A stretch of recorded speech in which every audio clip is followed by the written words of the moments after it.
Greetings into web servers, Patrick here, coming at you with my thoughts on Doctor Strange, the newest Marvel movie starring Benedict Cumberbatch, Tilda Swinton, Chiwetel Ejiofor, terribly sorry for mispronouncing that, Rachel McAdams, Mads Mikkelsen, Benedict Wong, and quite a few more. Sorry it took me a little while to get this one out, but I had quite a few other things. I saw this movie about a week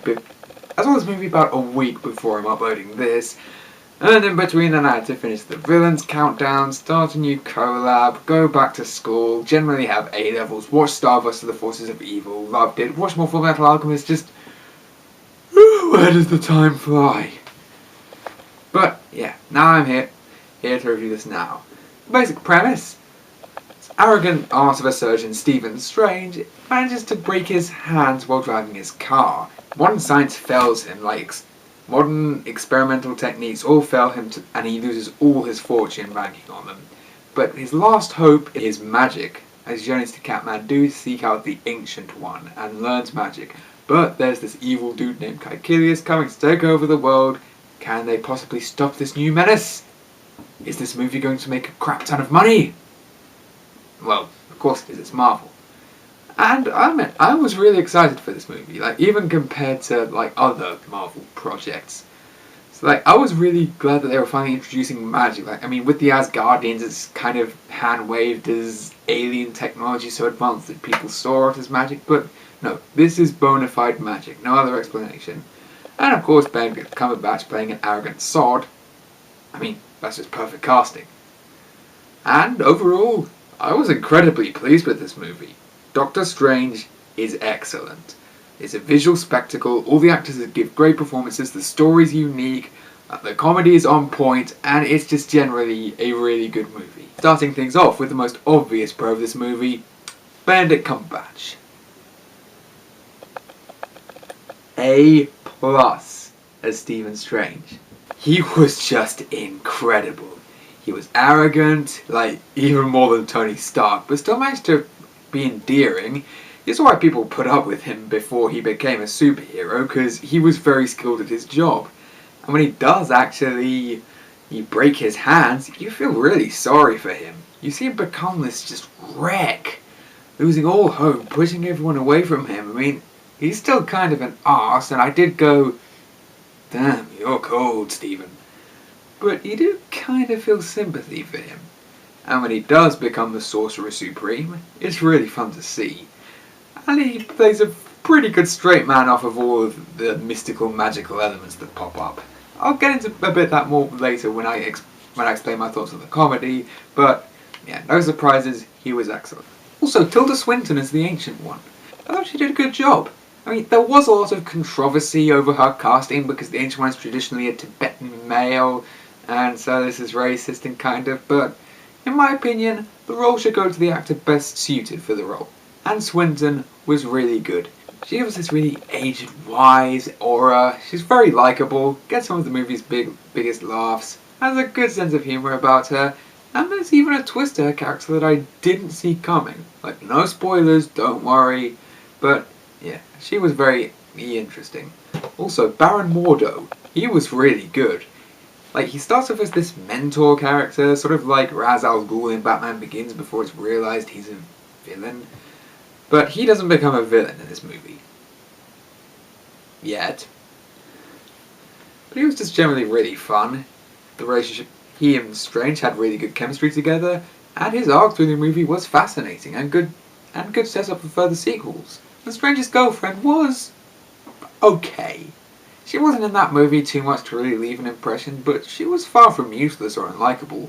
There were several times when she actually did help Strange out a lot, when he got injured or seriously needed surgery. It was very clear she was useful, and she had a pretty nice, quippy attitude, and their banter was rather nice. And I know this goes without saying, like Cumberbatch, but the visuals.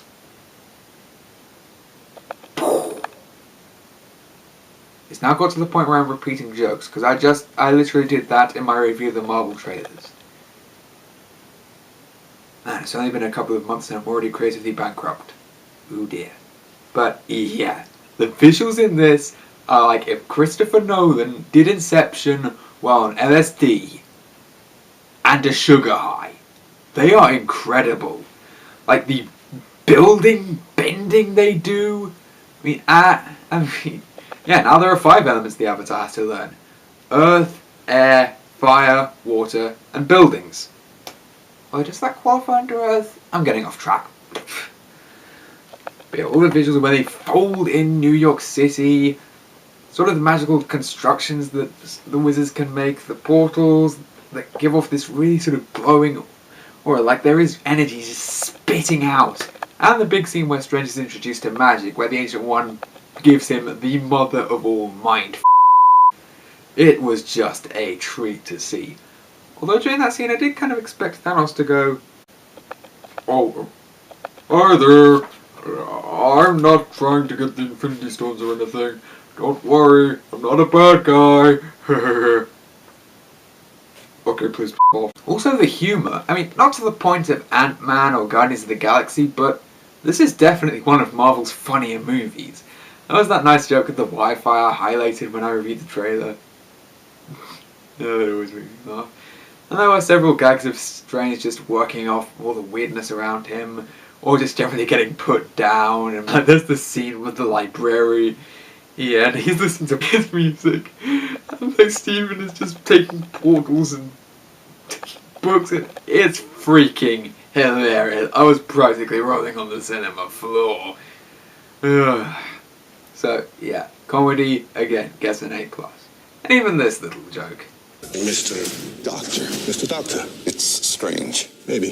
Who am I to judge? It's stupid, but I like it. Like I said in the intro, seeing magic. This is a new area of the universe we haven't seen. Hell, the H1 even mentions that there's a multiverse.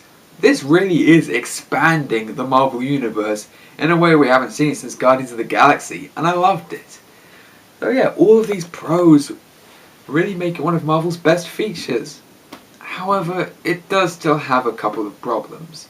Starting with the villain, who I think is both a pro and a con. First off, Mads Mikkelsen is of course great in the role. I mean, I admit I haven't seen him in that many movies. I think I've only seen him in Casino Royale as the Chiffre. But he was damn good in that, and he's damn good in this. He has a threatening air on screen. Again, most of his lines are good. His motivation is solid-ish. And I do like his design, although, dude, your eyes are a bit crusty. You really need to get some sleep, mate. But he definitely does feel underdeveloped. This is an origin movie, and of course it's going to mostly focus on Strange, so I don't really blame him for that, but this guy really could have used more screen time.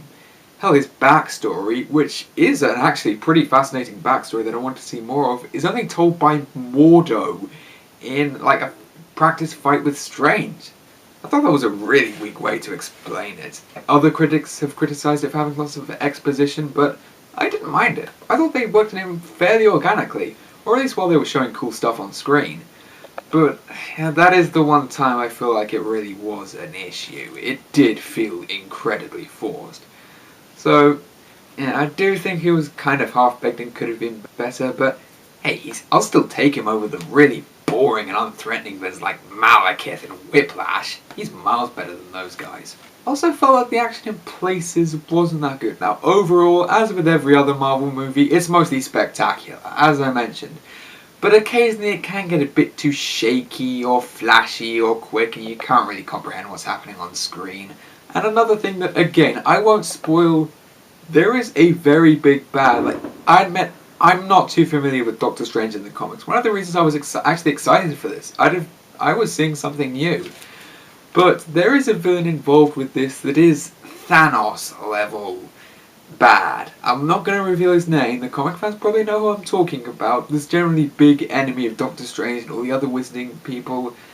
And he was mostly just there for cameos. Like, the way they started off is that Caecilius has been tempted by his power. And that he's just mentioned, and there's this great build-up to him. And it's really good. I thought they were just going to save him for a sequel or something, and judging by how successful this film is, it's definitely going to get a sequel. I mean, at least I hope it will. But eventually, he's revealed, and Strange just kind of takes him out in a way that leaves him with very little dignity.